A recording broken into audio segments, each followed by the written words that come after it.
Hello, everybody, and welcome to a impromptu BodySlams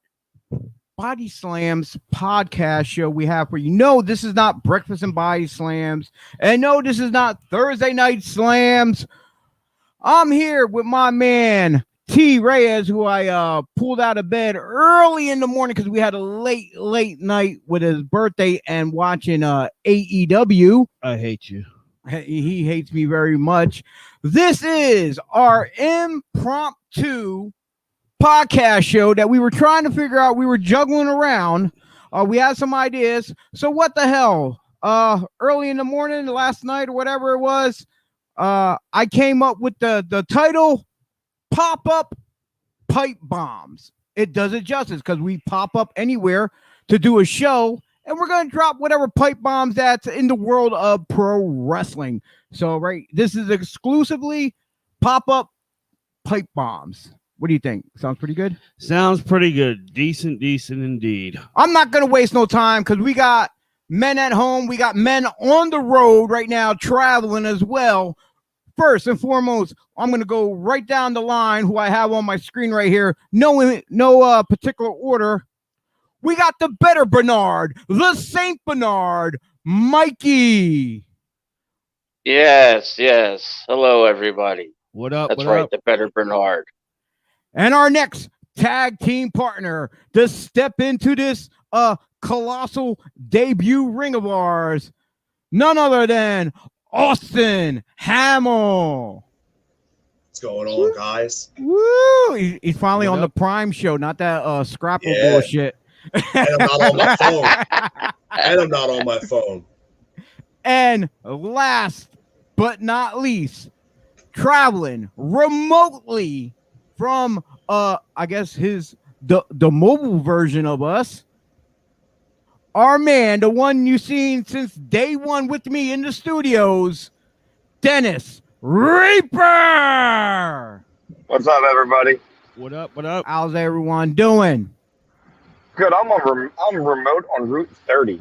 I'm just going to say that. That's what we're going to call my car, Route 30 for right now. And what's your destination today, sir? The Baltimore Ravens training facility right now. Okay. I'm going to go watch some football. So if you people are lucky, when he gets there, maybe he'll come back in and join us, and maybe we'll get some shout outs. I don't know. But yeah. We'll get to see Lamar. So, gentlemen, without any further ado, I'm going to jump right in. Cheap plugs real quick because this was an impromptu. We're the only show that plugs before and after our broadcast. So here we go. For now. Yeah. Follow all the Devereaux sports teams that we have out there, starting Thursday nights with the Thursday Night Slam at 9:05. We have different guests that pop in and out. Saturdays, we have the Old School Show at 8 a.m., Gobbler Inc. at 9 a.m., Breakfast and Body Slams once a month in studio on a scheduled day at 10 a.m., the Solomon Squad at 9 a.m., the Now Combat Misfits at 10 a.m., well, this is just a schedule I got now. Times might be changing. I'm not sure. And we officially have a name for Cheesesteak Chucky and Austin, the Scrapple Boys. Wait, I'm missing someone. Oh yeah, I forgot. The redheaded stepchild of the team, them 215 boys. That's right. So you want to tune on in to Devereaux Sports and check them out. And let's not forget about our podcast affiliates, the guys at the Tornado Tag Podcast, the 2300 Wrestling Podcast, and all the way from Puerto Rico, Conversaciones de Lucha Libre. You can Google all three of them and find them on all many platforms.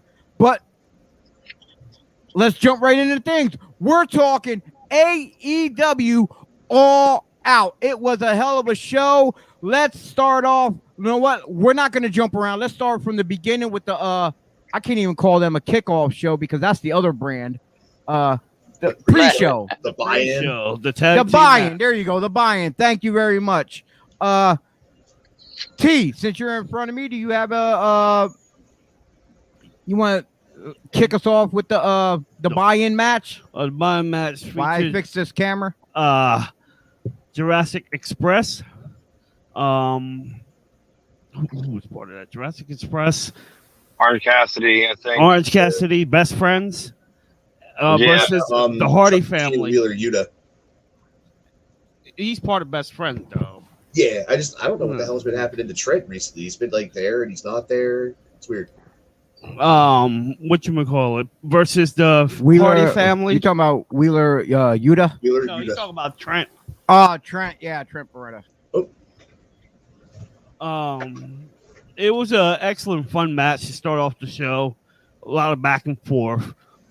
You know, I picked the Jurassic Express team to go over. It is a lot of like little spots here and then. The whole chicken fight was awesome.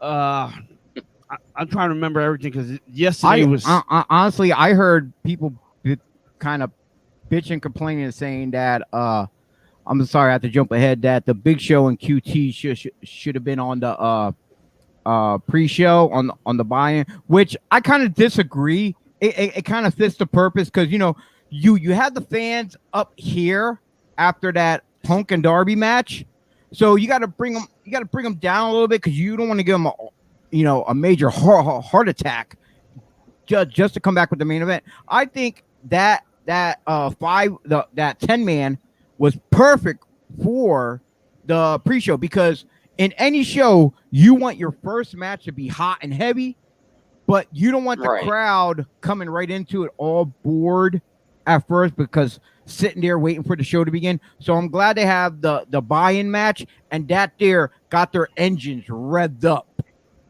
For a night of excitement. Austin, what do you think about that? Honestly, the buy-in match was great. All those guys are extremely athletic, so you got to see some really good spots. Just Jungle Boy alone was enough for that match. He's so over. He performs really well. Everyone loves Orange Cassidy, so you can't go wrong with having him there.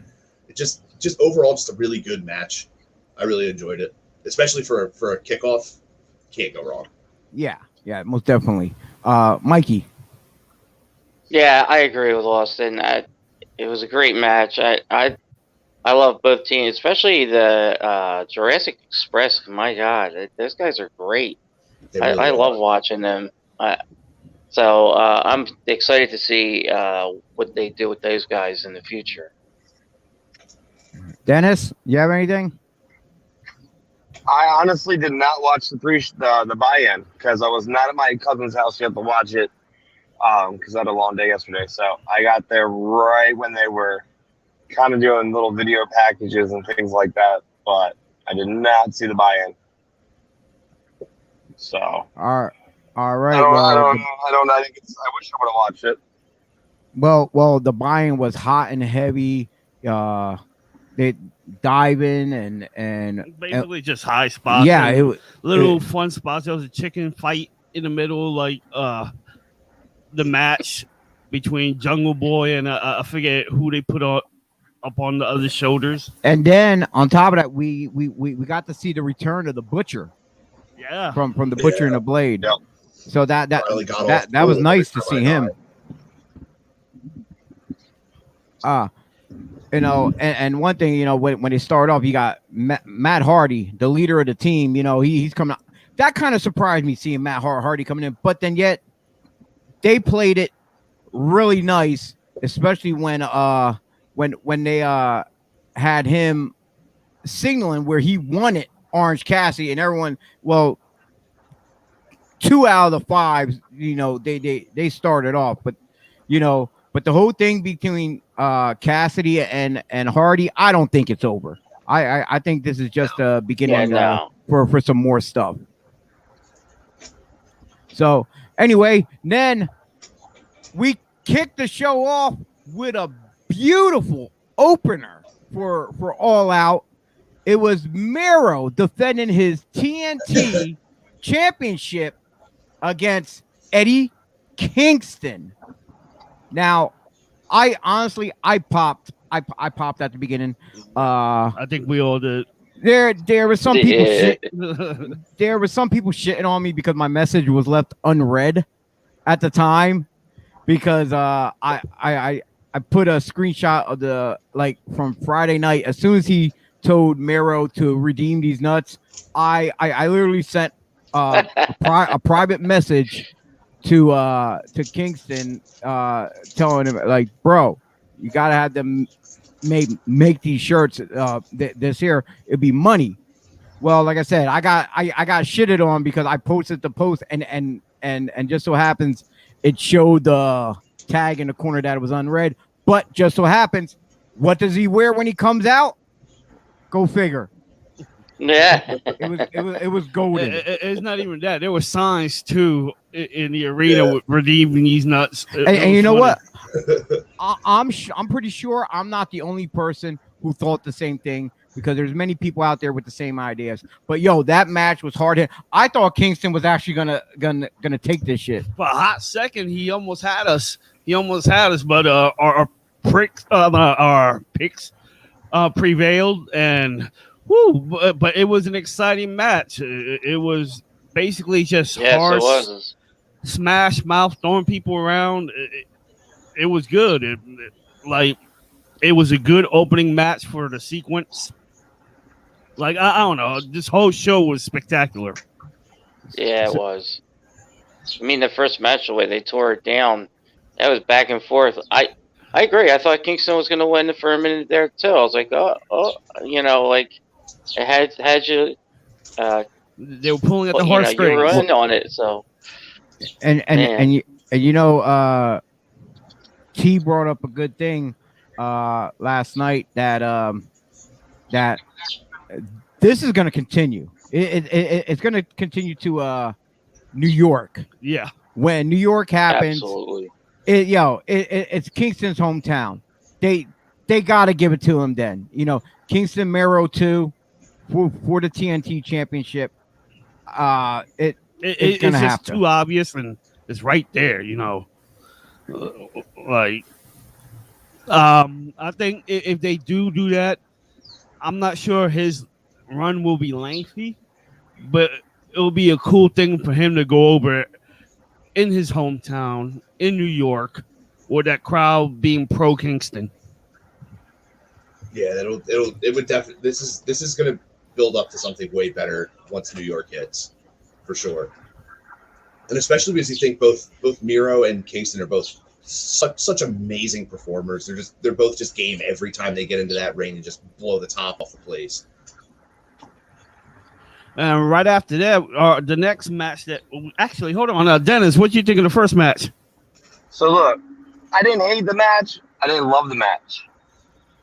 I'm kind of it's a toss-up for me. Like I said to you guys, like the ratings and stuff. I don't think the rating for that match is right. I would have gave that match a 3.5 out of a 5-star. Personally, I don't. And you know, you guys are saying you think Kingston's going to win the title. I don't think he's winning it at all. To be honest, I just don't see him winning any titles in AEW. Just the way it is. Unfortunately, I don't honestly. I like Kingston. I don't think he's winning the title at all. You know, they're gonna go to New York, and you know, everybody thought, hey, you know, this is what we're gonna do there. This is what we're gonna do that. I think that was the end for the Miro Kingston thing. I hope it is. Personally, like I said, I like Kingston. I like Miro. I liked the match, but there was some stale parts where I was like on my phone. So It was a good match, but I gave it a 3.5 out of a 5 in my own book. I say never say never because AEW has a track record of somewhat surprising us, but also giving the fans what they want. Yeah. So, like I said, I'll never say never. I'm like, hey, I can actually see them.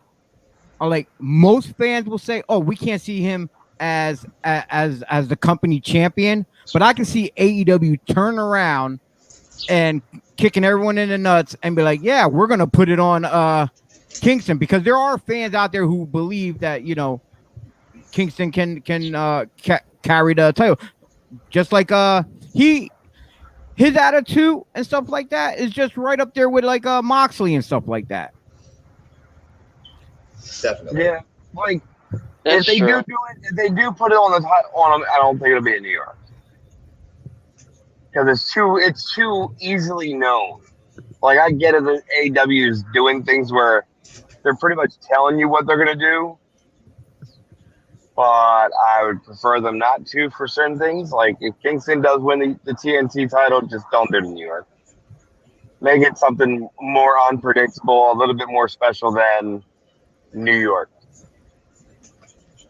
Because it's his hometown. Like in my opinion, professional opinion, I can get two shits where the person's from. But at the same time, I'll do what the fans want, but at the same time, I'm not going to give you a lot of times. But, you know, if you notice, a lot of times, traditionally, like the world of pro wrestling always dealt with that hometown favorite, the hometown guy. There was only maybe a few times in history, not many, a few times where the hometown guy did not go over in such ways. So I can't remember which ones, but I remember blatantly there was a few times that has happened. That's normally Vince McMahon that does that. That doesn't put your hometown guy over. Yeah. Yeah, I was gonna say that. Unless the only way Vince puts you over in your hometown is if you're that big of a name and make him the most money. Because Orton's won, I think 5 times out of the 10 times he's wrestled in his hometown. Cena's won every time he's been in Massachusetts. You know, certain guys always win in their hometown. Yeah, if you're one of his favorites, yeah. Yeah. Right. But the whole redeem these nuts things, did y'all see what Lana said last night on Twitter? Yeah. About when Miro gets home. When you get home, like I was rolling with that comment from her, rolling because it was like match gets done, Miro goes on Twitter. He says about your nuts were redeemed. Yeah. Ask and you shall receive. They have been redeemed, and then she just goes ahead and does like retweets it with her own twist, and I'm like, okay, that was funny. That was very funny. I got to give it to her. Like, she'll be at AEW soon. In my like, we all know will, but I think that will be the next step. Like, let's say if he does drop, or if he doesn't, you know. And she'll be the cause of him keeping the title. You know what I mean? It would make sense that way. I could see that. You know, for him to keep it, or if he does drop it, he'll bring her in as reassurance. Nothing bad happens next time. Right. The next match was John Moxley versus Kojima. No, that wasn't next. That was number 2. No, it was Britt Baker, wasn't it? That's 3. Okay, we'll go what you got. Moxley versus Kojima, another smash hard hitting match, like straight fist to faces. I still gave that a 3.5.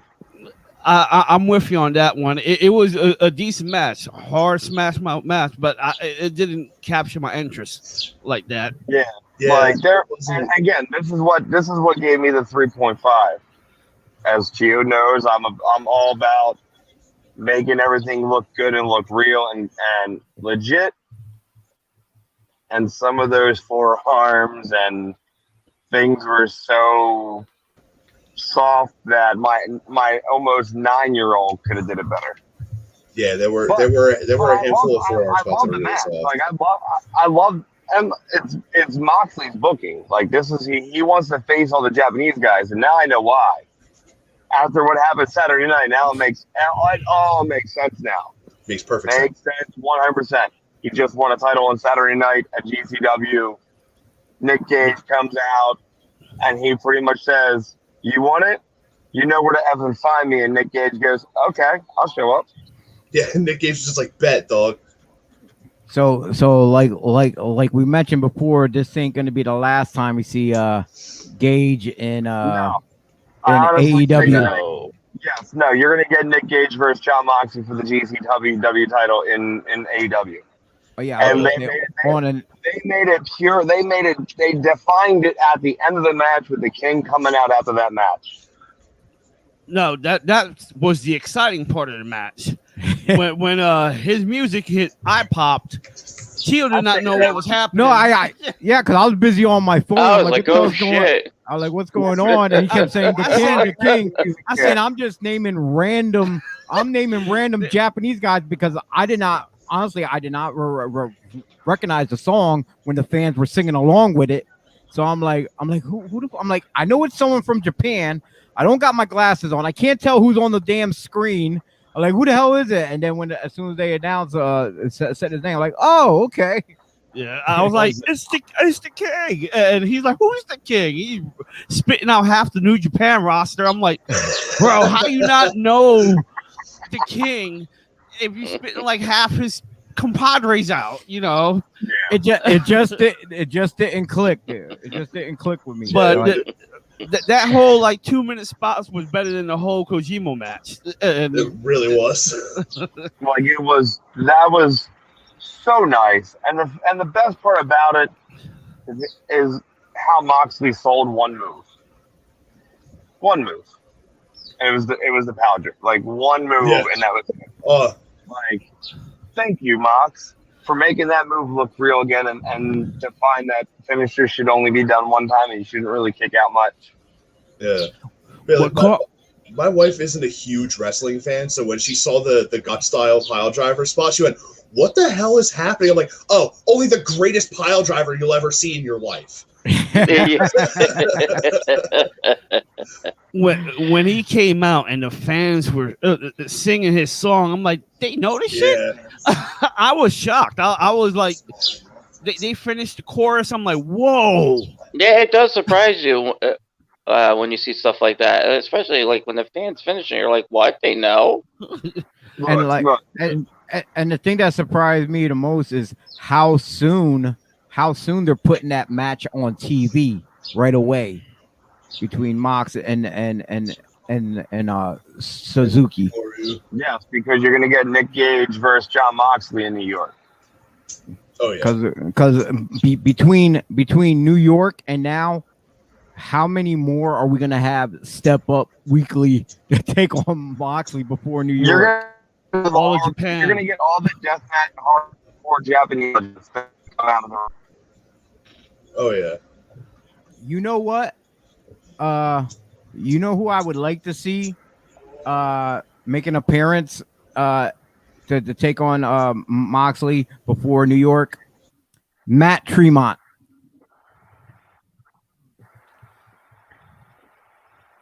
Did everybody die there? It got silent. Yeah. No, I can hear you, but I don't know, man. I love Matt.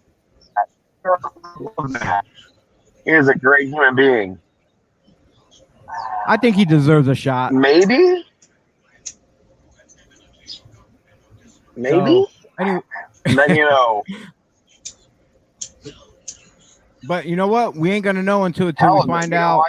Give Matt Tremont, just give Matt Tremont the one-time wonder. Yeah. The hell with it. Yeah. If you it's all Japanese hardcore deathmatch legends. That's what they're giving.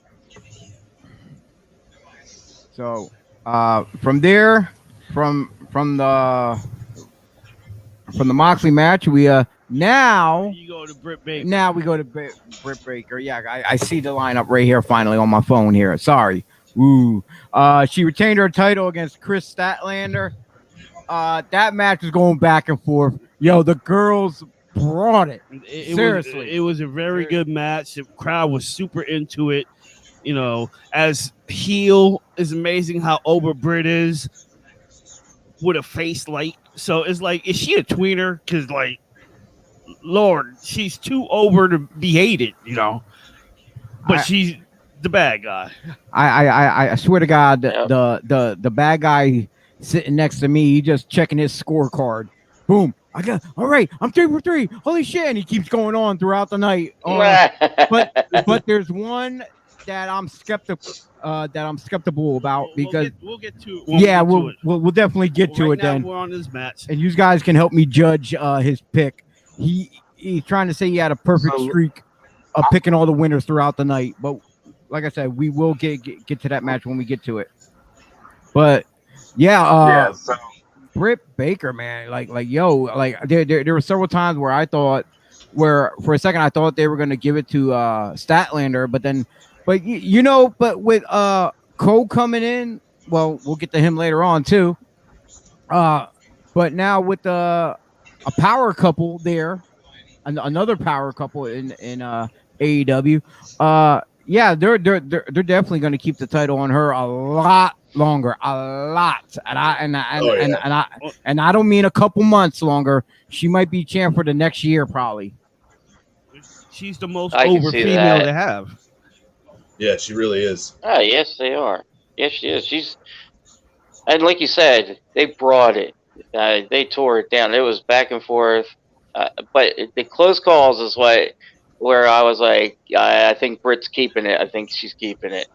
And she did. Look, can we just talk about the strength of Chris right now with that whole top rope spot? Okay. Look, three of us wrestlers in this room. No, it's not just that. There's three of us in this room that are wrestlers, and we all know safety is the biggest key. And the fact that the suplex almost went really, really wrong, and she held her and got her back up and then landed it without killing her. Phenomenal. Like, you got to have a lot of strength. I thought Britt was about to eat the post and the turnbuckle, and that was going to be it. She's strong. I gave the match a 4. I didn't give it a 5. I agree. I'll give it a 4. They lost the 1 point because of the ending. The ending lost it for me. It was an awesome match, though. It was really good. No. It was a good. They had a 5 for me. They had 5 stars for me. It was the finish that lost me. It was just a weak finish. No. It was a strong finish, but you don't do a Canadian Destroyer and have someone kick out, and then do another power finish and kick out to go into a submission. Like, you just don't. I get it. That's the generation of professional wrestling, but you're making such a devastating move look weak as shit. Yeah, especially because the fact that's yeah, I see what you're saying. Uses to end matches, doing the Pittsburgh Sunrise. Just it's not. I totally agree with Dennis on that. I could see her kicking out of that, and then going into the submission, but the submission looks weak as shit. It's like it's a common thing nowadays that we all see.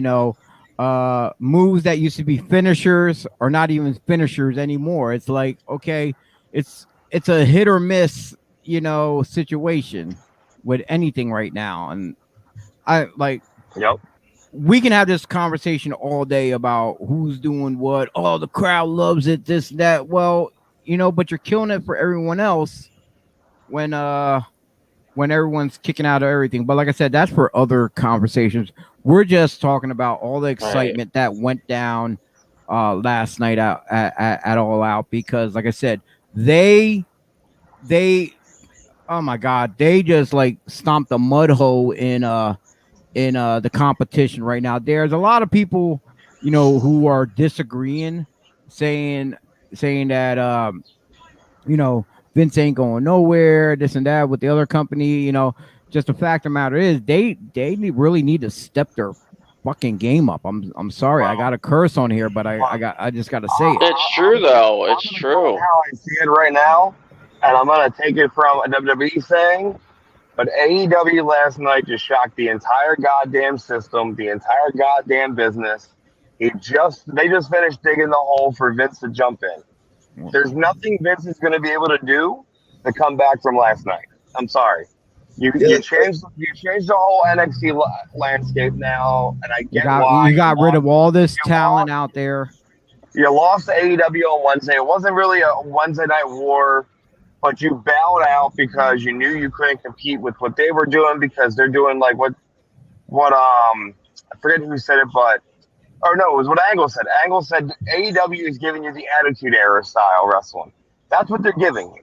Okay, and I fully agree with him.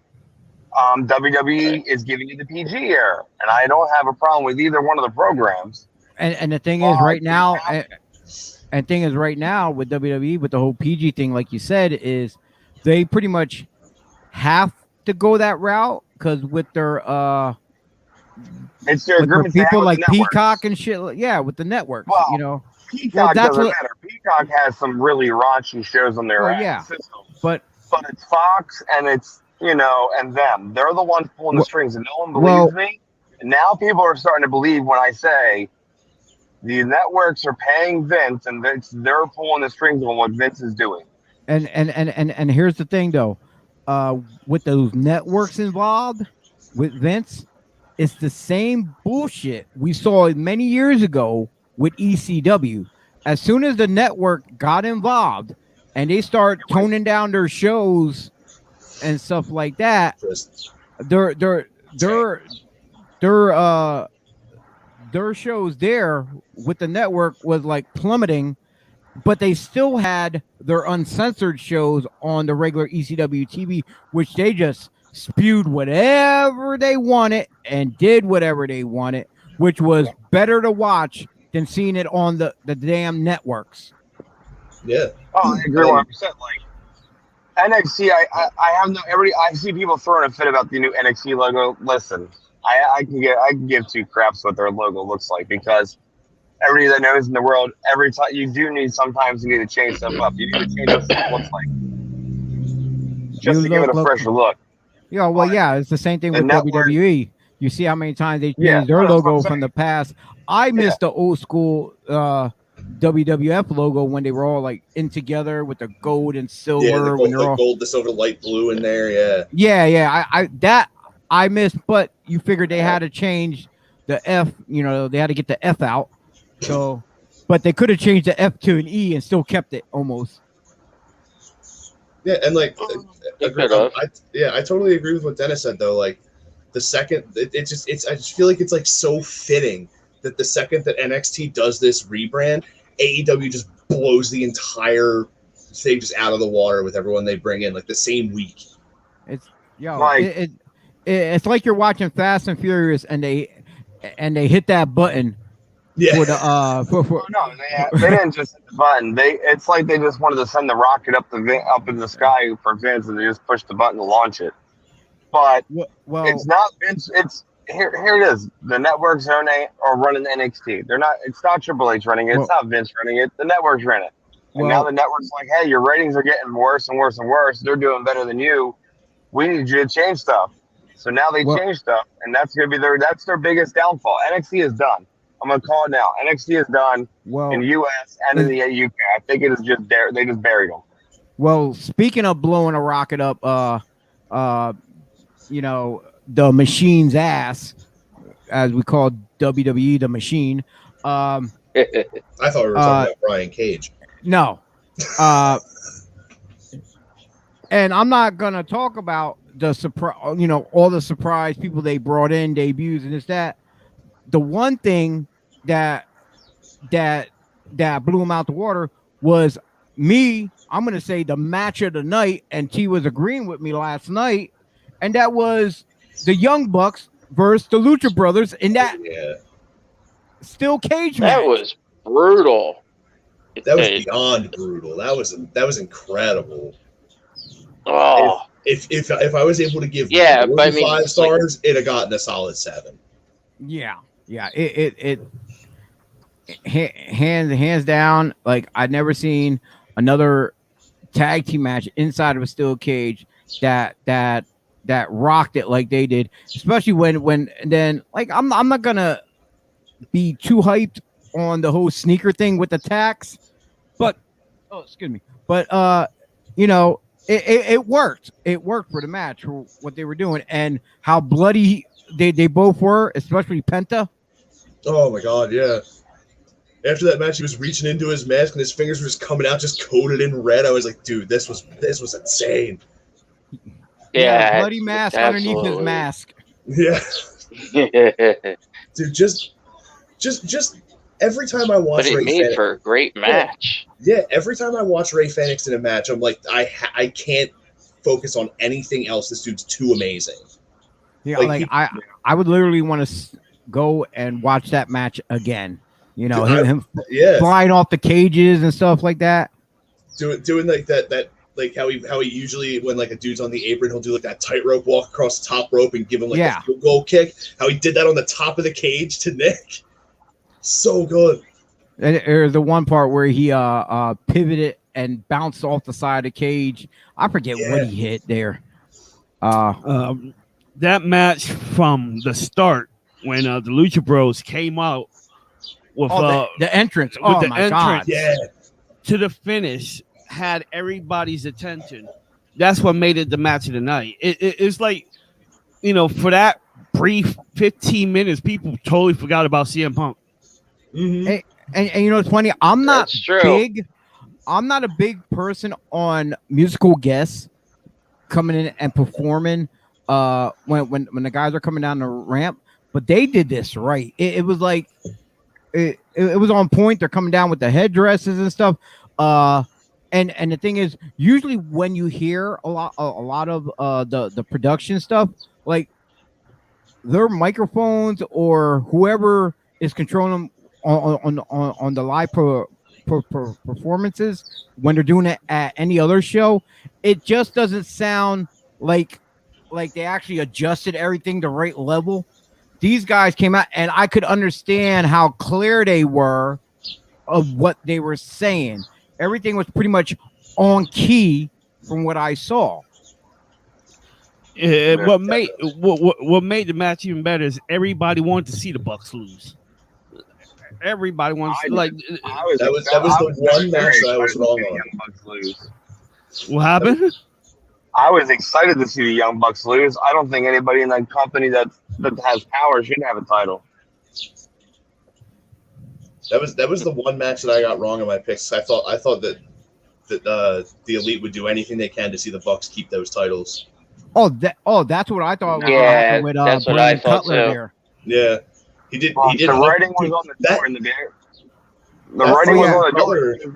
The Lucha Brothers, the Lucha Bros came out with their own entrance and their own singing. Every time, for years, anybody that has their own custom entrance with their own performer usually is over.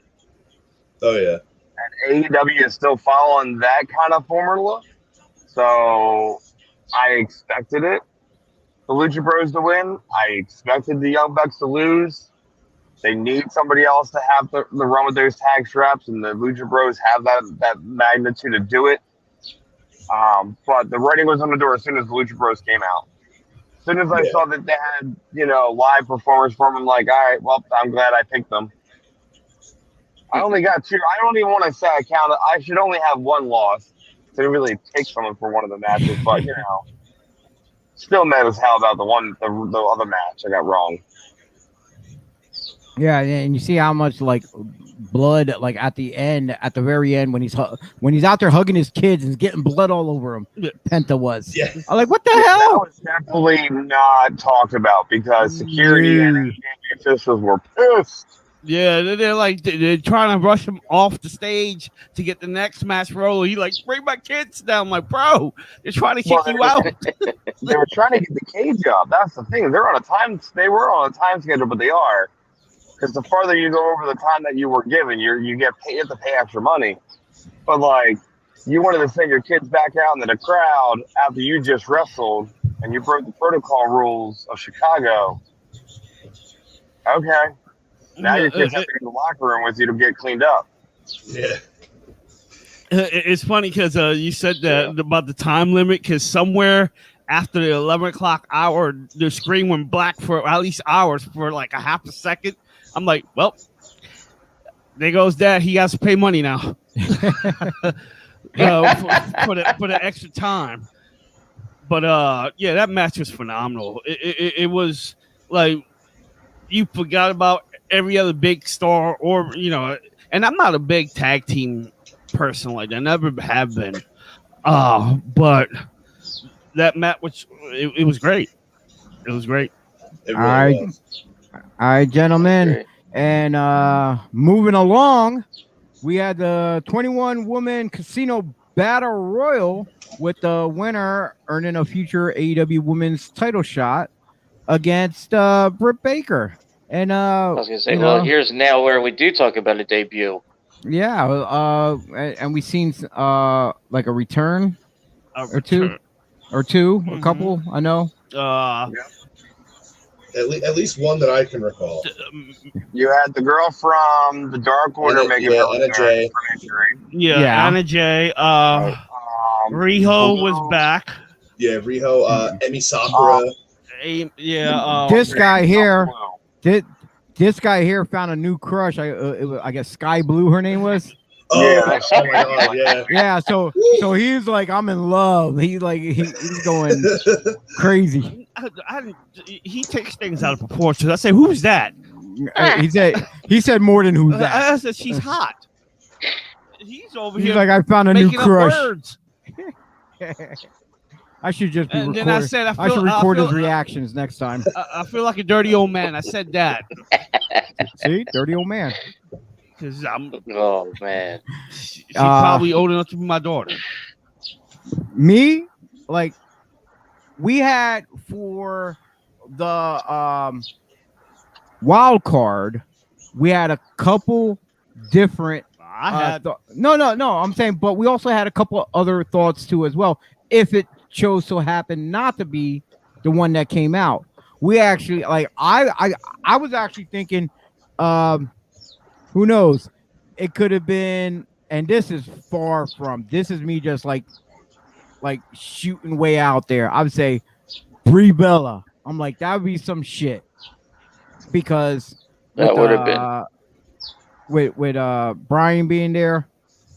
Another one who we also mentioned, AJ Lee. AJ Lee was another one we said, but everyone in the arena, everybody knew, like, hands down, it was going to be Ruby Soho. And like my picks, my final four picks at the end was going to be Soho, Thunder Rosa. It was going to be Nyla Rose, and the fourth one was going to be Jade. Or if not her, we said Anna Jay. Ty Conti. Oh yeah, Ty too. Ty Conti. Like, I had the final two right. Hands down. I think everybody had the final two right at the end. I think Thunder Rosa should have went over though. I thought for sure that Thunder Rosa was going to win. And if you remember from Thursday Night Slams, I said that there was no way that Nyla Rose lost, and then I didn't even think, Ruby Soho, that would make a lot of sense because I have none. So okay, guys, but hands down through that whole battle royal, it just the end with them two alone in the middle of the ring was more fire than the whole battle royal itself.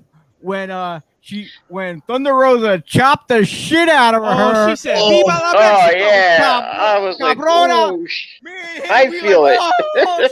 Dude, we both popped like crazy when that happened. Because they were chopping the shit out of each other. And then she goes, it came down. I'm like, Smack. I was telling my buddy that I was watching it with that like knife edge chops are great, but there's something different about being able to just draw back from like up here and just try and put your hand through someone's chest cavity. It's just so good. Well, it all depends on what form you're using. Even a knife hand chop can be just as bad as an overhand. It just depends on the pretty rough knife edges. It just depends on the person, what technique, what positioning you're in, how far back you're coming. It all depends on all that stuff. You got to take in accountability. Oh yeah. I was gonna say, I know you guys know that from experience what it's like. To throw chops. I love chops. I won't lie. I love throwing guy. Even though it is not my fault that I've been told not to chop people. Okay, I'm just gonna say that. If anybody people have told you it hurts, stop. And you're like, wait, more? I'm just gonna say this. Chio knows who taught me how to chop. And those guys that taught me how to chop, they suck when they hit you. To where skin was always being busted open. But I know how to chop, and they hurt me when I hit you. So I enjoyed them very, very much. I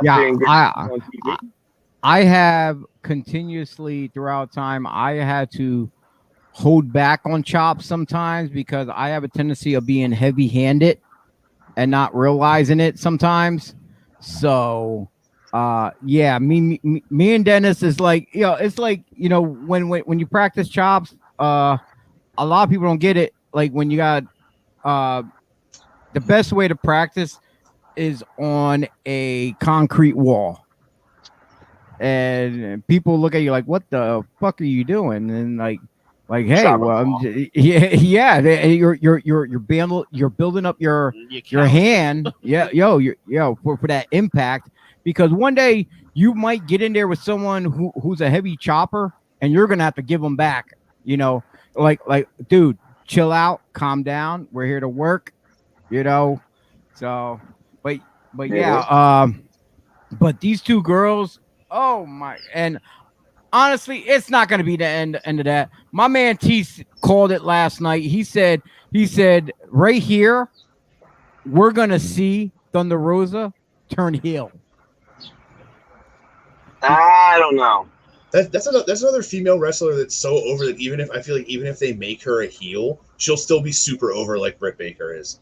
Yeah. People just love Thunder Rosa. Yeah.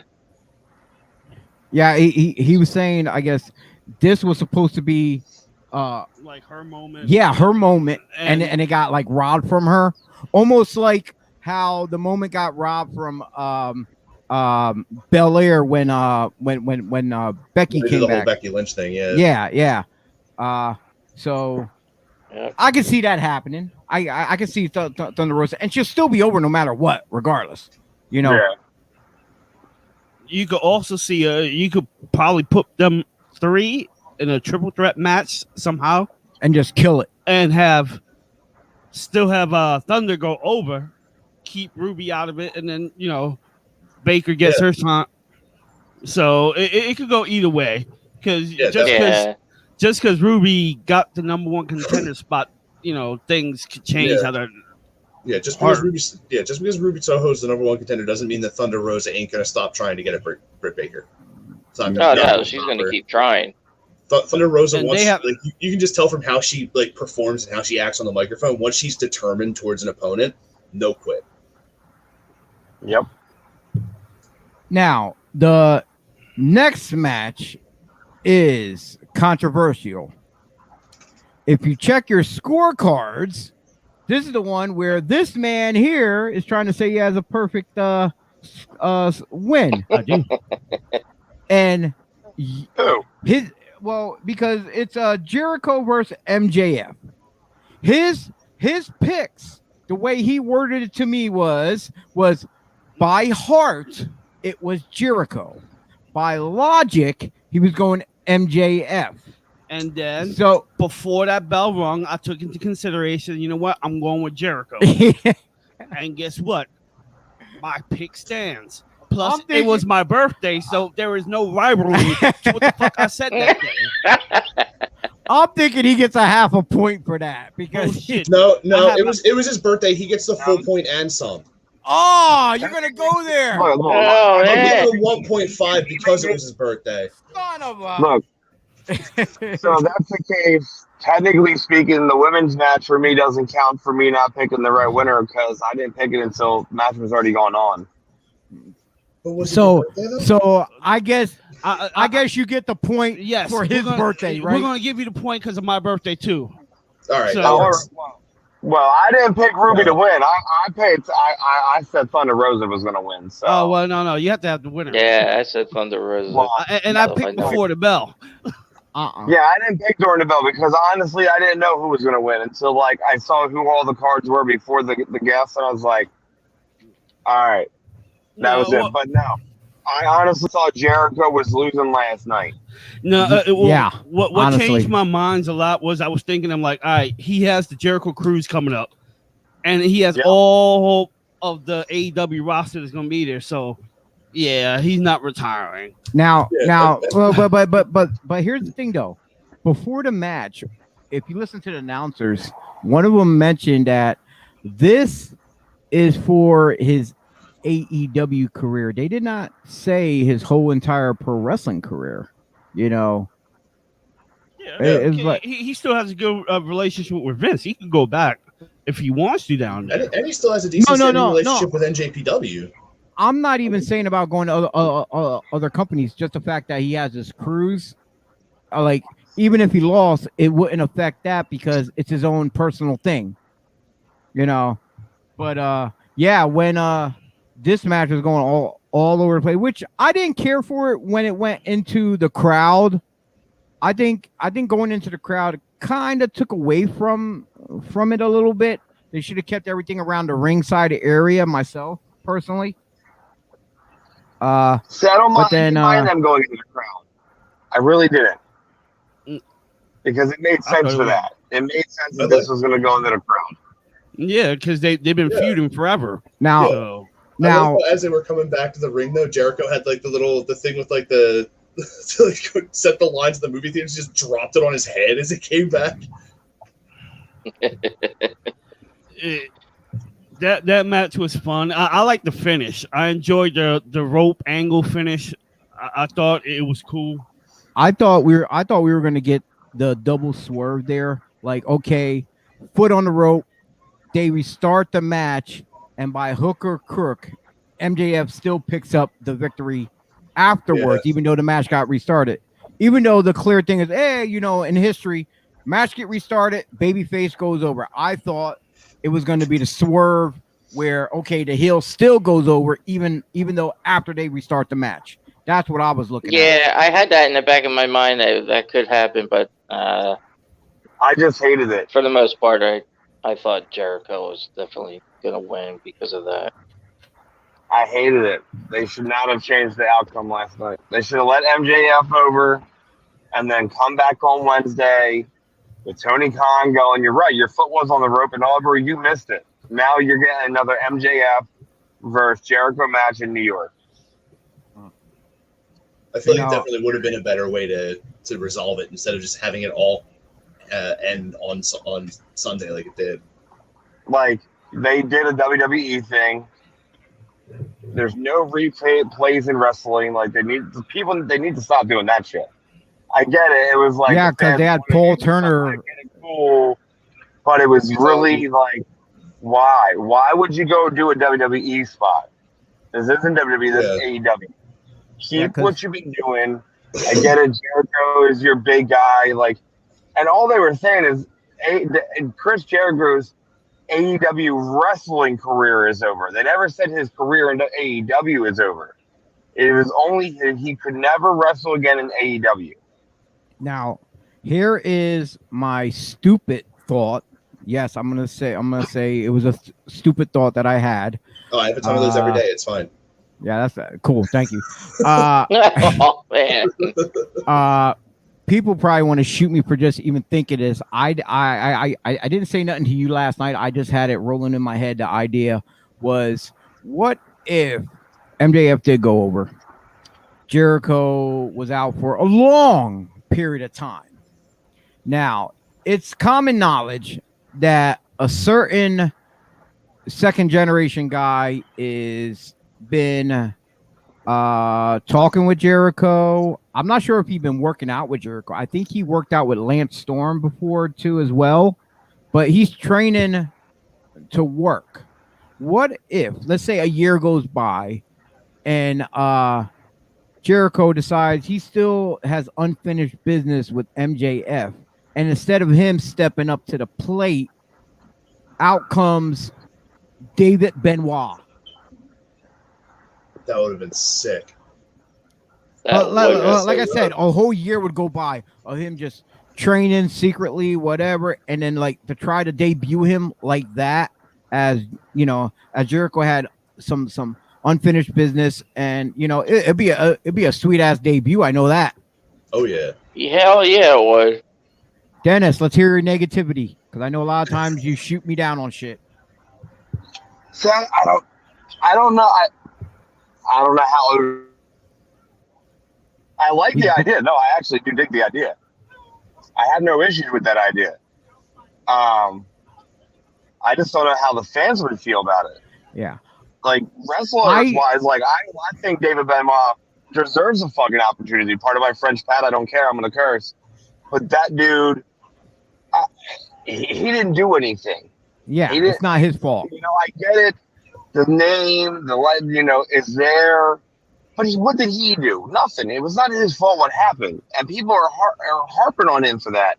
I would love to see David Benoit show up on a damn TV and shock the goddamn world.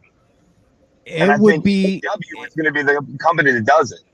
Vince won't do it. It would be his way of reclaiming the family name.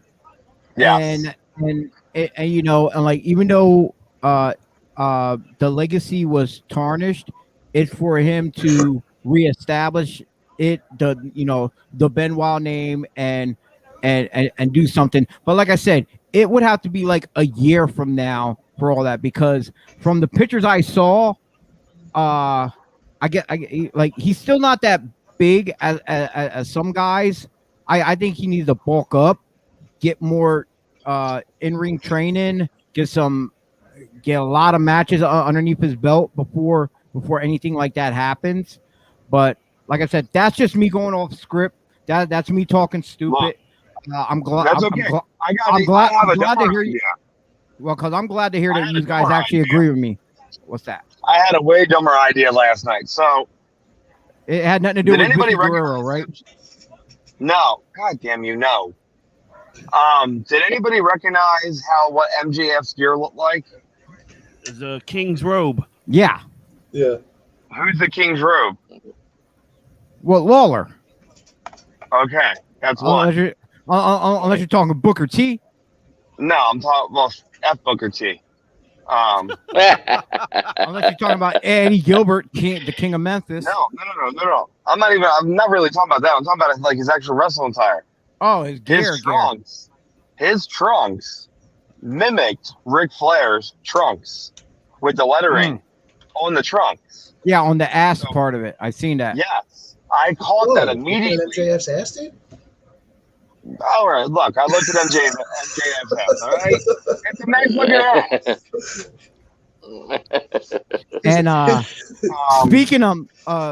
And speaking of gear design, we're gonna get into that later in a little bit. But so I honestly thought we were gonna have a full-out brawl between the Pinnacle and the Inner Circle again, just because it was laying it out for it. And I honestly thought Tully Blanchard was going to be the last person to try to come out and get Jericho out there, and Ric Flair was going to show up. Oh, that'd be some shit. But just listen though, you know how you get MJF to be hated even more? By laying Ric Flair the hell out and laying Tully Blanchard out. And then right there, you can start seeing something as not really lay Blanchard out, but if he laid Flair out, it could almost start setting up a feud between him and Andrade. Well, yeah, but what you do is if you lay out Flair, right? Flair and Blanchard are fine, right? So Blanchard's like, yo, what are you doing? Why would you do that? And then on top of that, you got Arn. Trying to stop him. And on top of that, you got Arn there too as well in the company. Yes. Dude, that to me is a story in its own. Oh yeah. It's like, what if each Horseman guy had their own faction to work? Yeah, their own stable, and then they do a war games like that. Oh, and so good. Oh, that would be awesome. Oh my god! Like every faction turns on the 4 Horsemen people, so then you get the 4 Horsemen in one more match. No, I don't see that. I don't see that. Bro, those are loose caps. It's money. I could just see them have guys representing them. It's money into the American healthcare system because all the bad knees. Yo, if I lose service, I'm sorry because I'm literally like 2 minutes away from the training facility. If they were gonna, if they were gonna do a new Horseman, like a second generation thing, it would be kind of mixed. It would be a mixed up one, because you'll have Charlotte Flair, Tessa Blanchard if they bring her in, Brock Anderson, and who would be the fourth then of the Pillman Jr. Because Pillman, well, there's David Benoit, but Pillman Jr. is right there now. I got you. Oh, okay, so we got rid of him. Good. Oh man, got rid of the lost seat, the bad seat. All right, I'm gonna pull him out the room here for now until he comes back. He'll come back when he'll pop back up on the screen. All right. So anyway, the Jericho and MJF match. We agree and we disagree on the ending of it. But like I said, but the whole take home thing at the end there, it was done pretty good. It was hands down. It was done pretty good. Like I said, but we can agree to disagree. Up next, we had the bathroom break match, the way I like to call it.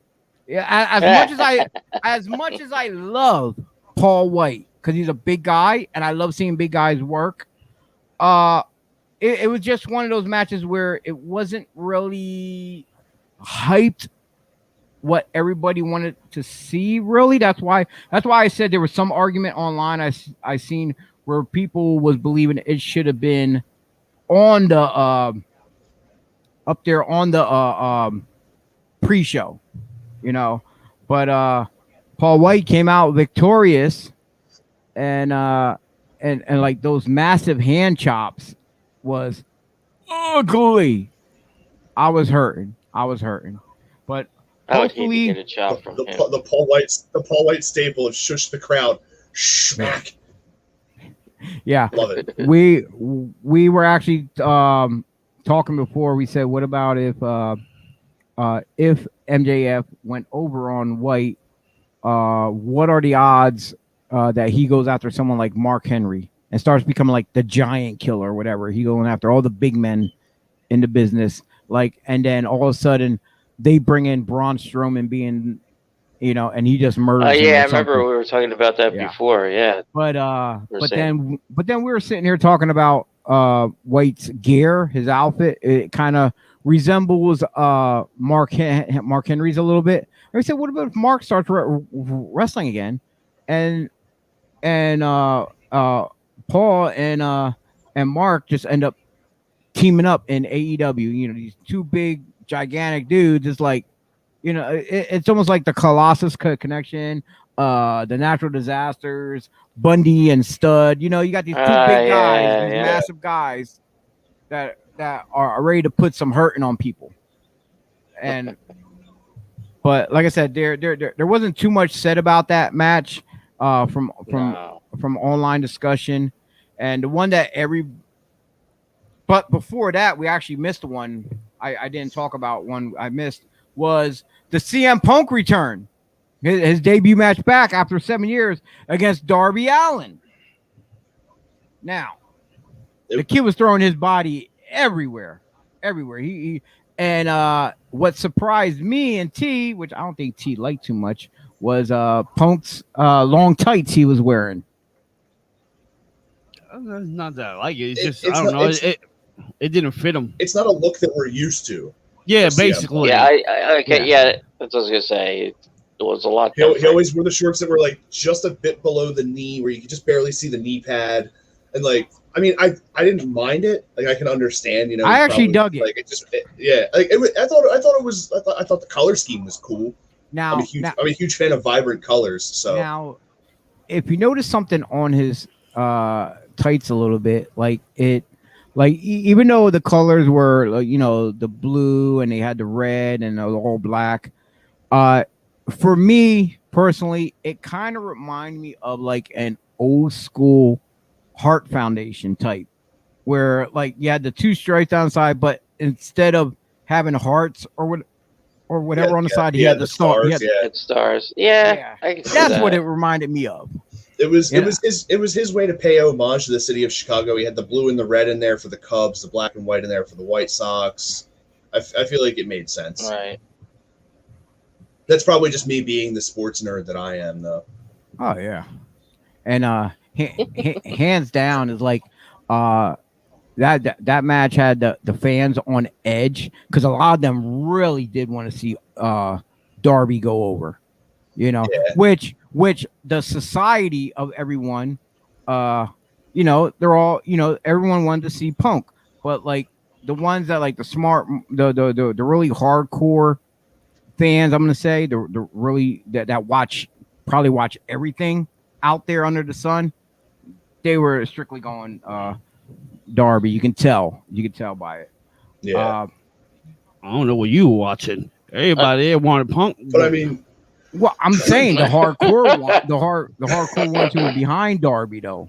I'm talking about. I said the majority of the fans who are in house really don't watch everything. That's like saying you got a whole shitload of WWE fans out there, but all they do is watch WWE, but you don't know how many of them in the crowd watch everything else. Yeah. Exactly. But I mean, just for the first time for him being in the ring in 7 years, seeing him work as well as he did, I was extremely surprised. I need to get my wallet. He's back. Get your wallet, dude. Yeah, get your wallet. What the hell? I didn't get my wallet. I had to move the guy in the chair. Get it quicker. It's this guy. I got Mikey's head covered up. There we go. Mikey's head covered up. Well, there we go. There you go. Better. So, but yeah, right now, Dennis, we're talking about the Punk and Darby. We just got into it. I almost skipped over it by accident. Like, how the hell could I done that when that was like the main thing that everyone was talking about, was the main draw of the show? Can I just say how much I love the fact that it was an actual wrestling match? Oh yeah, like me real too. Like legit wrestling, not like Darby Allin had Punk literally had Darby Allin learn how to pace. I'll say it that way.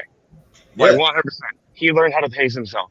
Yes. Yeah. I will say the spot that scared me to death was when Darby Allin did the torpedo to the turnbuckle and when he power hammer got like the really hard hammer throw into the turnbuckle. Oh my god. Yeah, like so just ate it. Yeah, that was scary.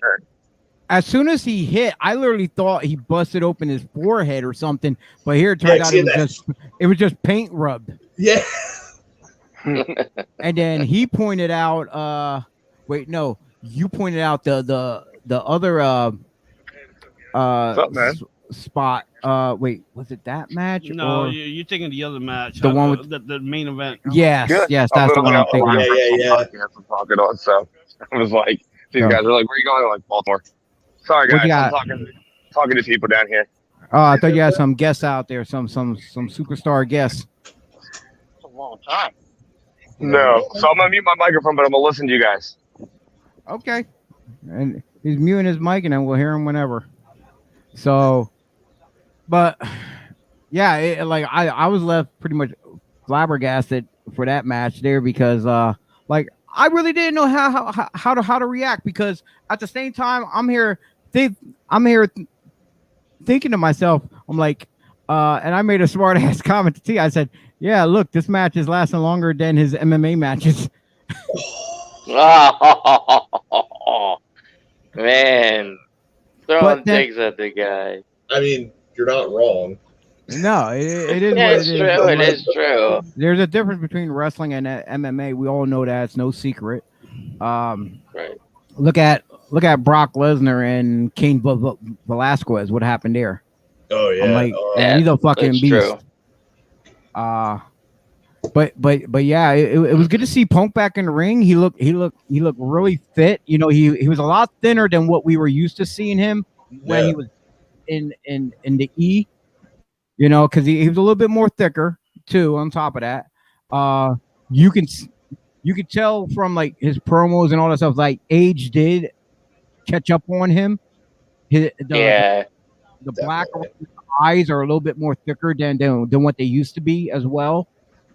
So and you could tell like he grew, like in general of knowledge over time.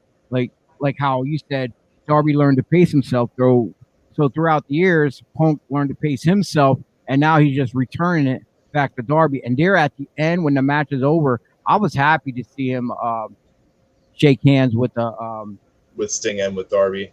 Yeah, I thought that was great. I like that. I was hoping a lot. I was hoping a Sting heel turn. I was hoping he would like lay Darby out and like, you failed. And be like, I kind of felt like that for a moment there. It did feel like that. No, honestly, it did not feel that way at all. It did not feel that. I was just hoping it inside.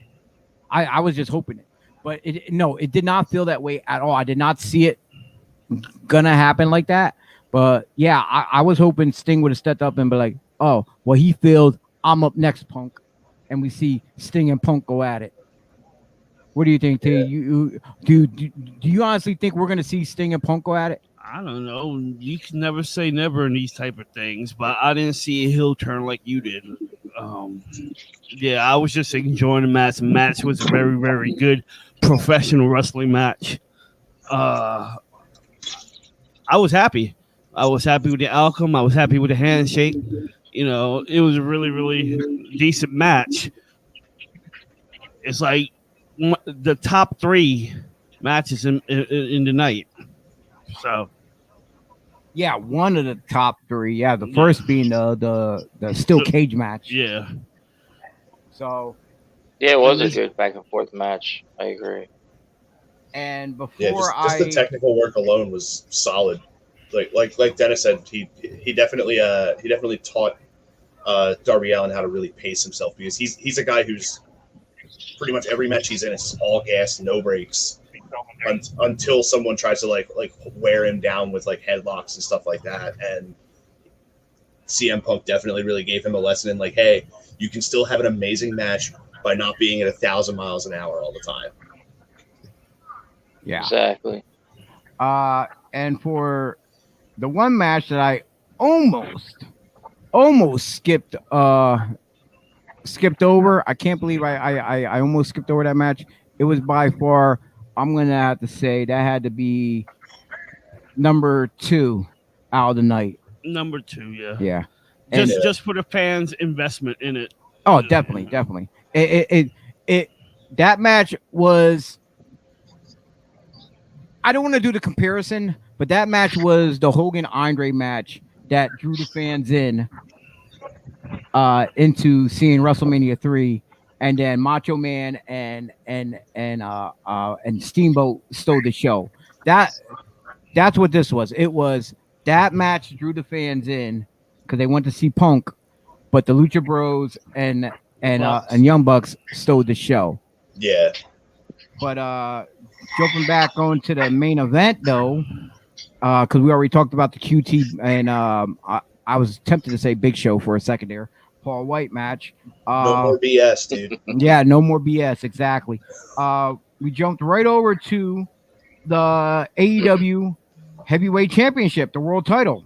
You know what? I can't even say Heavyweight Championship because it's actually just the world title for that.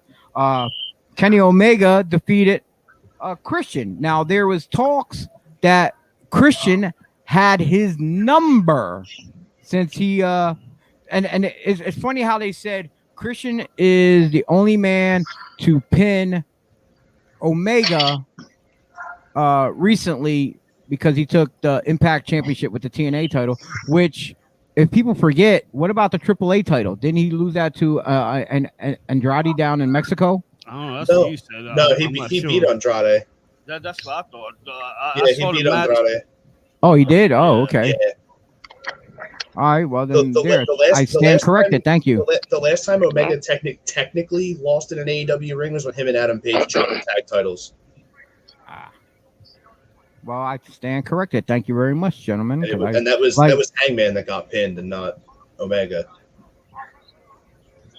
So, this match, as we were saying about that whole that table spot, nasty table spot.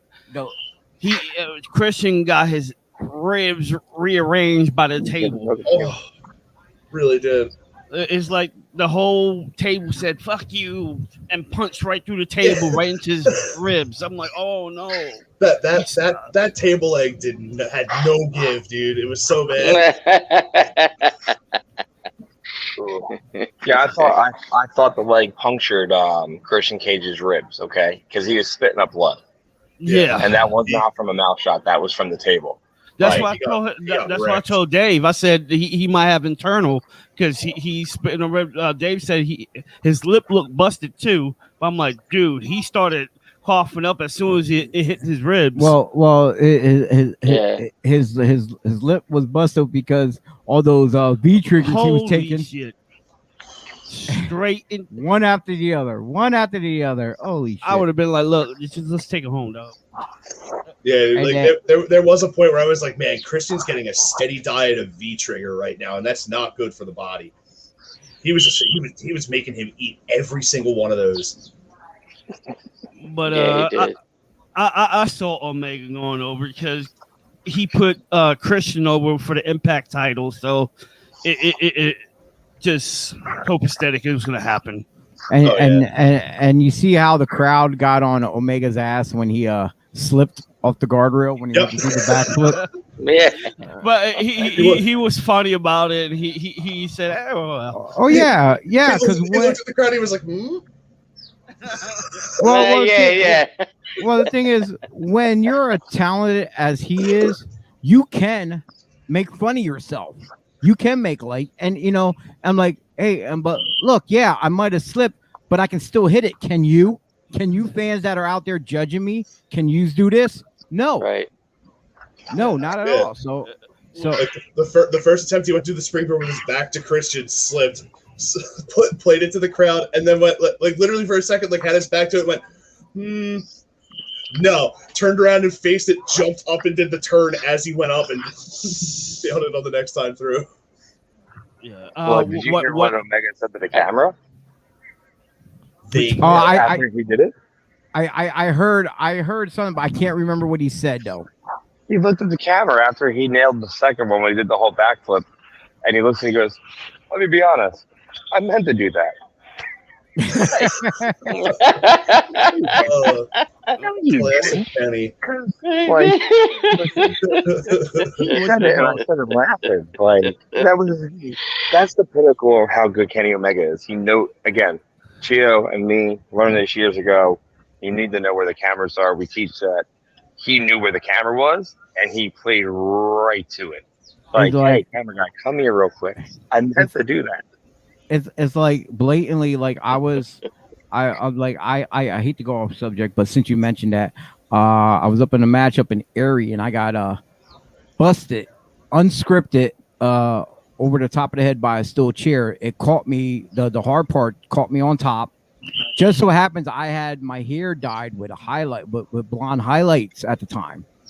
And the blood was running through it great, and it was dripping down my face. And everyone's checking up on me. Are you okay, bro? Are you okay? Like, the ref and everyone.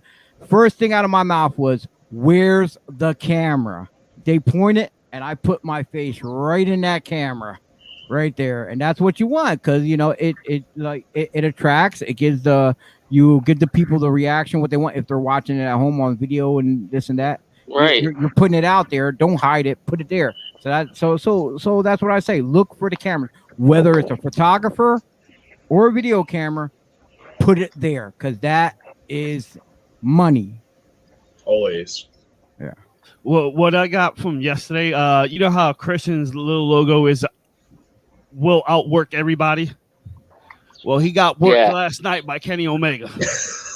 Yes, he did. No, I don't. I think Kenny Omega got outworked by Christian Cage because, again, it's about that whole pacing thing. Kenny Omega had to slow his entire match down the entire match. But Kenny Omega's a fast-paced wrestler. All right, gentlemen, speaking of logos, which you brought up, here is something that probably each of you probably might be able to help me out with. There was talk online about, and we mentioned about gear, about Kenny Omega's gear. Usually his gear is video game based designs, and apparently no one could figure out what his gear was based off of last night. Do you guys have any suggestions from it, if you guys can remember by looking at it? Like, I'm gonna look it up and see if I can get a gauge on it. Yeah, because we all know he's a huge video game nut, especially when he goes head to head with the New Day and stuff like that. When they had that, especially when they had that feud going on online and they posted on YouTube where Woods, it was the all New Day taking on Omega and the Bucks at Evo. Yeah, and like playing Street Fighter. I actually watched that entire thing like twice. Dude, it was so good. I know, it was sick. It was sick, crazy. For that collaboration between guys in different companies, to come together and do such thing like that. The world of wrestling needs more stuff just like that as well. But yeah, that when he hit that off the top rope, the one-winged angel. Yeah, that avalanche one wing at all. Yeah, I was a little scared for Christian. I'm like, okay, has he ever taken anything like this off the top rope before? I was trying to kind of think in the back of my head, and I'm thinking, oh my God, he's gonna break his neck. He's gonna break his fucking neck. I can see it coming. And just what happened, he landed nice and smooth. And you could see how he landed. It was like the top of his back across his shoulder blades landed perfectly, pretty much. So, and then you had 1, 2, 3 went off, and the rest of the elite came down to celebrate with Omega. We got to see we got to see the surprises earlier. We got to see Suzuki. We got to see Ruby Soho. And then here, when he's cutting his promo saying about friends alive or dead. Yeah, as soon as he said dead and it went black. And then music hits and that logo popped up, the crowd erupted like crazy, and it was shocking, because what better way than to come into the company when you're working with your woman? So, and then when he's in there, people are thinking, okay, is he gonna come after Omega? No, then he super kicks Jungle Boy. Yep. Right. The whole elite there, because from when before he left New Japan and stuff, he was part of Bullet Club and stuff as well. I'm guessing only time will tell. Would we ever see a Bullet Club invasion against the elite, the OGs? I think we're gonna get Bullet Club US versus Bullet Club Japan. No, but no time soon. No. If they do it, it'll be Mania time. Yeah, it's gonna be within a year or something like that. Has to be Mania time. That is the Mania pay-per-view around time. Like AEW needs to run. Like we all know, NXT is gonna run probably Friday or Saturday, and AEW just needs to do a pay-per-view literally the day before them, just to say, guess what? Have fun trying to copy this. Now, when Cole, when he grabbed the mic and he said, "Are you ready for Adam Cole's story time?" Yeah, I'm thinking he was gonna straight up start shooting on the mic. I'm like, oh, this is about to get good. I'm thinking, I thought he was gonna come out of pocket and just start spilling beans like live on air. But it didn't happen. It didn't happen, and Omega was about to end it with he said about that being a happy ending, and he was about to blow the kiss goodnight to everybody. And next thing you know, was it Flight of the Valkyrie? Flight of the Valkyrie remix. The remix version, the hip hop version. Oh my God! And out comes Bryan Danielson, not Daniel Bryan. We call him the American Dragon. Yes, and the whole crowd was in that whole yes movement. Yeah, chance. Everybody went crazy. It was like at that moment you just realize they just released 4 people on this show that was in the other company. Well, I mean, 3 that was in the other company not too long ago, and they're here now, and it's only going to get better.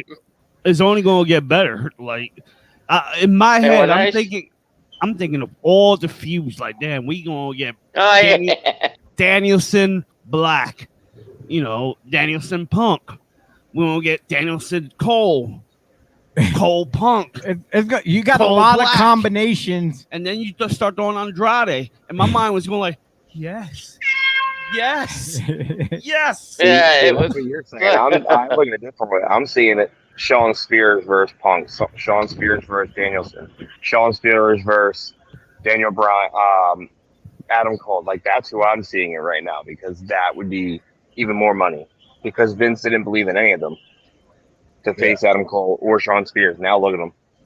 Yeah, I understand that and agree with that, but Cole versus Danielson is more money than Danielson versus Spears. Oh, no, that is bigger money. But you know what? You know what, guys? It makes you wonder, how does WWE respond to? We'll find out tonight. Yeah, we'll definitely find out tonight. We're definitely going to be tuning in. They will do something. Will it match up to yesterday? Probably not. But they will do something. Okay, guys. AEW, they left everybody like in awe for last night. Now the after effects, gentlemen, between after the time the show went off the air till today before we got on here, what is some of the things that you probably found online that whether it be their personal Twitter articles, whatever? T looks like he's ready to jump in on here right now. I got two little things. All right, let's start off small. It was an interview with Brian afterwards during the post press conference, and he basically said that his wife's maiden name is Garcia, and he said that Daniel Garcia is his son. I said, I knew it. I knew they're going to put these two together. I said, this is going to be awesome. I knew it.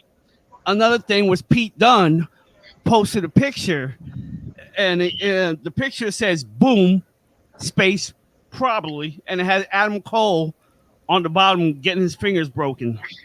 Oh man. That would he's putting it out there like, hey, I'm next. So he could either say he's next or he's putting the offer out there. Hey, Khan, look at me. You notice me? Hey, you might want to sign me next. Or trying to get the big bucks from Vince and Triple H, and you want to keep me, 6-figure me. Yeah, that would be a lot of guys. Yeah, that's what I was gonna say. A lot of them are gonna start doing that. Oh yeah. Mikey, did you find anything interesting, or was it similar to what T found? I found, similar to what T found. I found that interview. Also, I found that Daniel Bryan actually did do a promo after All Out went off the air. Yeah. And he said he's there to goddamn wrestle. He is a wrestler. And I thought that was interesting. That was like kind of a shoot at WWE a little bit. Yeah, because I don't think it was a shoot. I don't think it was a shoot at all. It's like they have certain words that they cannot use, and wrestling's like one of them like that. Yeah, like in professional wrestling. Yeah, like in WWE, you got to call them superstars, sports entertainers. I don't even like they call the company WWE. I don't even hear them say World Wrestling Entertainment anymore, really, at all. Even though it's still called World, even though logically on paper they are World Wrestling Entertainment. What it's, but they just straight up say WWE. That's it. Yeah. And for him to say to wrestle, everyone wants to say, "Hey, I am a professional wrestler." That's what people that's what wrestlers in WWE want to say, but they can't. They're not allowed. Yeah.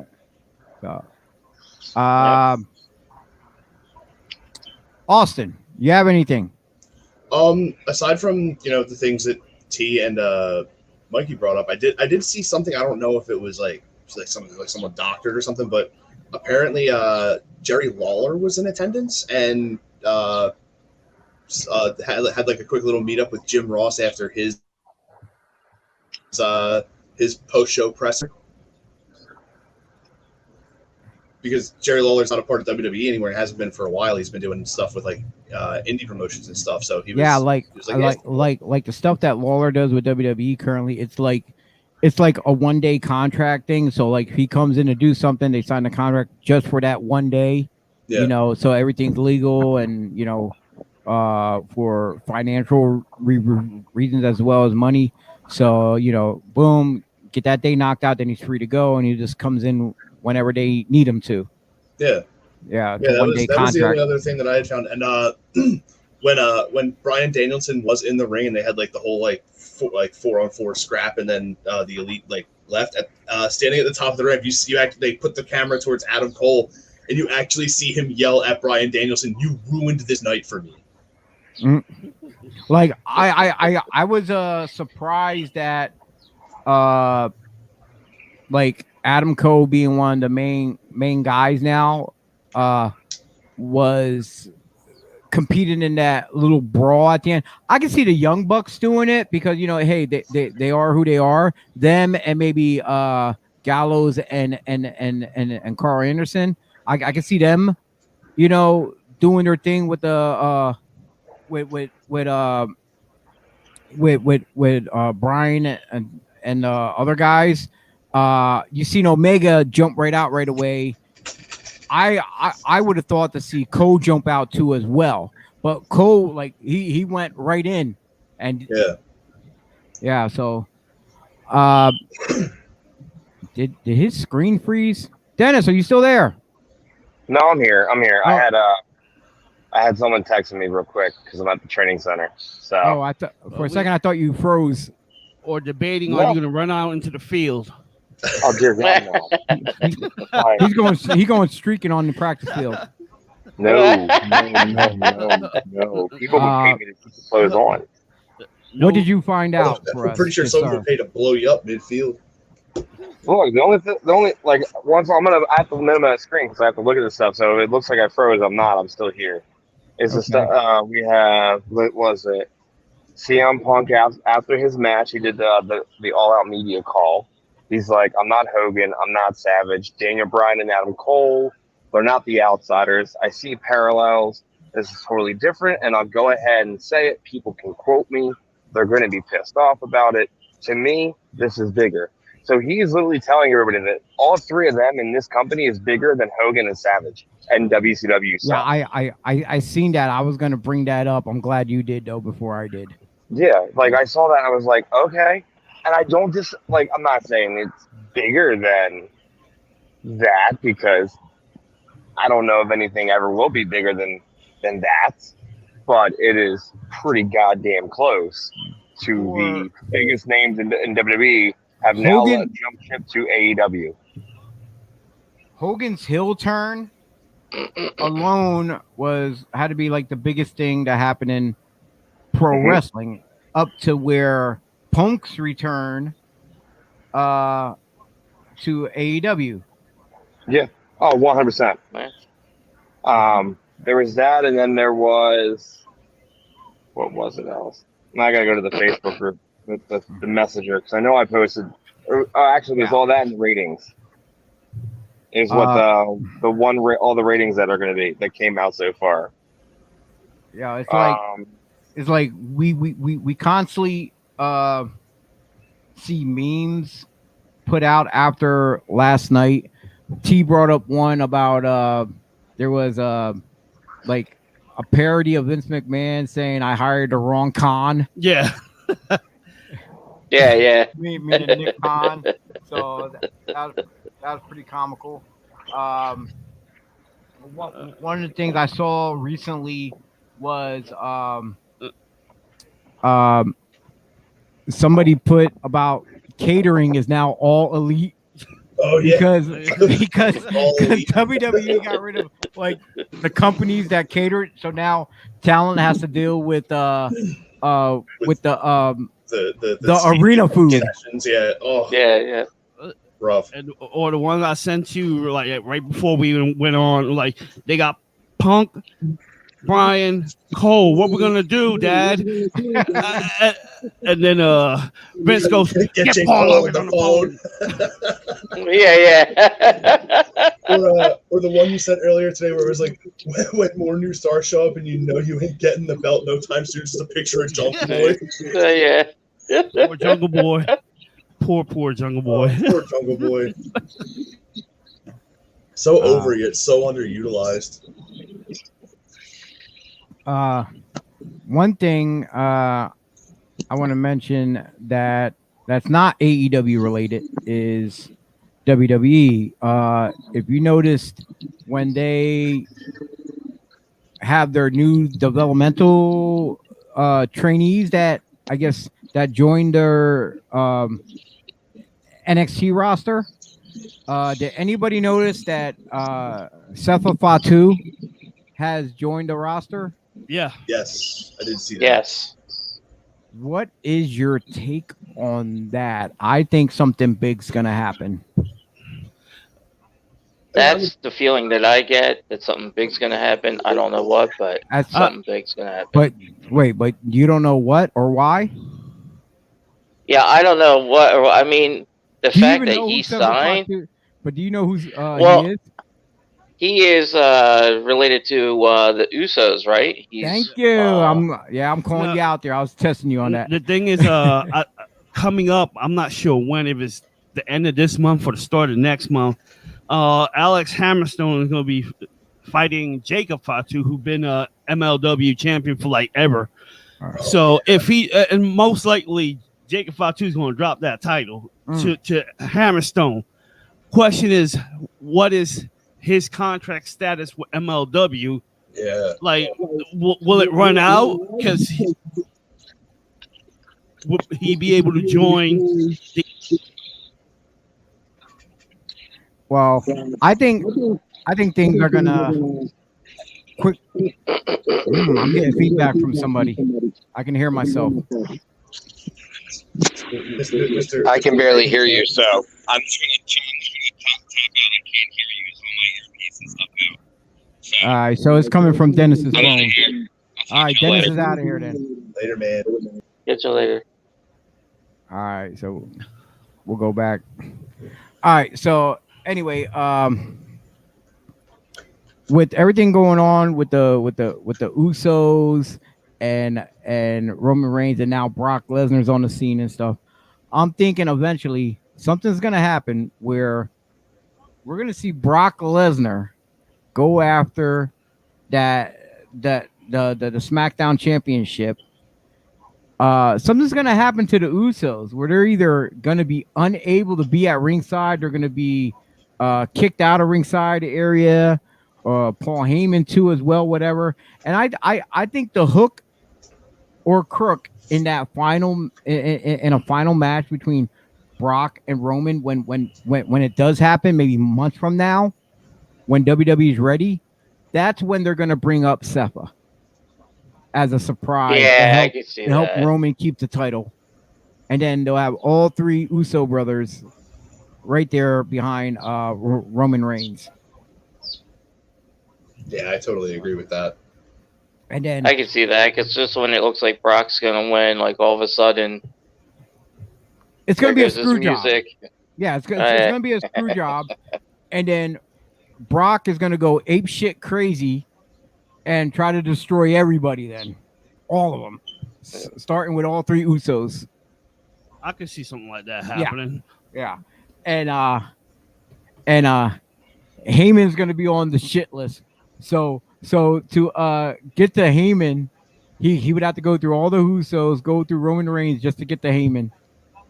Until the very end, Heyman does the swerve job on Roman, goes back with Brock at the very end. That I think so, I too. definitely can see happen. Austin fell asleep over there, I think. Oh no, sorry, I was responding to a message from somebody. But another guy to keep your eyes on is Bronson Steiner, who is Rick Steiner's son. Oh yeah. He is built like a shit brick house. Oh, another guy who is also signed, another second generation wrestler, Bull Buchanan's son is there too as well. I forget what his first name is, but he seems pretty big, like his dad was. Man, so I haven't heard the name Bull Buchanan in so long. Yeah, B Square, with John Cena. Yeah, B Square. God. B Square. That's what it. But yeah, that's right there alone is three names to look forward to see what they do. Trying to bring them up. But guys, that was just some quick tidbits at the end there. It was nothing really too major. Do you guys have anything important else that you guys discovered in the world of professional wrestling before we sign off and enjoy the rest of our Labor Day? Nothing crazy that I found. I just wanted to, in summation, as you can see above my head here, it says somewhere something incredible is waiting to happen. That somewhere was Chicago. That something was all out. The incredible thing that was waiting to happen was all those people coming in and just blowing the roof off the United Center, dude. Sweet. Wait, ta-da! Ben was trying to move my hands around in mirrored form. We have to get a screenshot of this for you then. I'll get it. Don't worry. Yeah. As soon as I replay this, I'll screenshot it and send it to you. Well, what time we're around 141 from 142. All right, we're at 1 hour and 42 minutes. I'll go. So, but yeah, gentlemen, I just want to thank you guys for jumping on this impromptu new show that we got. That's right. The BodySlams team got 3 shows now, gentlemen. Come on, wrestler of Devereaux. You need to step up your games. We are proven we are the prime team. You can be the A-listers, you could be top dogs. We're the prime team right here. 3, and we're killing it on all social media platforms. We're about to be on some more audio platforms that you can listen to as well shortly. Right now we have a set amount of you on our website. If you go to BodySlams.pro, you can go there and click on our podcast page, and you can see we are on Facebook, YouTube, and Twitch if you want to view us. We also have the playlist actually on there. You can check out our playlist. The most recent one will be popped up, as well as if you just want to listen while you're driving home or driving anywhere, you can listen to us as well. Like I said, it's always updated. So everything from the very first one to the most recent one is up there now. After today, this one will be up there today as well. I say give me half the day, it'll be up. But if not on the audio part, the audio might be up by tomorrow. But I'll say it's going to be up today a little bit. Along with the YouTube, when you subscribe, there's a little bell icon that you can click on. When you do that, you'll be notified of every single time, either when we go live on YouTube or when a new video is posted. So definitely do that so you can get notified whenever we come off the top rope with some content. And when going to our page as well, to our BodySlams.pro page, you can go to analysts and you can check out each of us, and you can see our Twitter handles. So you can follow us. Right. And I think on Austin's Twitter page, he might have his Twitch link. I'm not sure. Maybe. More than likely, if not, I'll make sure it gets on there. Okay. I haven't been on Twitter in a long time. So up there in the description that you can follow him, or YouTube, whichever. You can put your links up there, and you can. You can follow us. He's on there. But I may have a few recommendations. What the hell was that? That was my Amazon Echo. Double Tap Now is the world's radio station. Shush! I don't want to hear you. I was going to say Alexa. Yeah, well, I can't say that word. They're just going to start listening to me. Alexa, shut up. Okay, yeah, the link for my Twitch is up on my description on Twitter. Yeah, so there you go, people. Like I said, go to BodySlams.pro. You can tune in and check us out on all media platforms. But once again, I'm going to give another plug to the Devereaux sports teams. Guys, take notes, all right? Like I said, this is our impromptu show. This is going to pop up whenever we get a chance to. We could be on the run, and we could do a mobile one but from our phones if we have to. This has just popped up because we were watching AEW last night. So this is dubbed the Pop-Up Pipe Bombs. That's right. So this is our third show. You also get to see Thursday Night Slam weekly at 9:05. This week we have Steve Off from Pro Wrestling Magic on there. On Saturday, we will have the Devereaux Sports Anniversary Weekend, Saturday and Sunday. We get to see the Prime show again. It originally was scheduled to be all the shows on Saturday, but with everyone's schedules, we had to split it up between the 2 days. So we're like a WrestleMania. You got to split it up, you know. So, yeah, you got the Old School Show, Gobbler Inc., Breakfast and BodySlams will be on as well, the Sullivan Squad, the Combat Misfits, and the Scrapple Boys, and the Redheaded Stepchilds, none other than them 215 boys. And one more quick shout out to our affiliates, the guys at the Tornado Tag Podcast, the 2300 Wrestling Podcast, and all the way from Puerto Rico, Conversations de Lucha Libre. Yes. Rolls off the tongue. I love it. Yeah, it kind of does. For Dennis, who's not here, for Pat, who never showed up, but he says he because he's at a barbecue or something. Of course he is. I'm Chio Frost.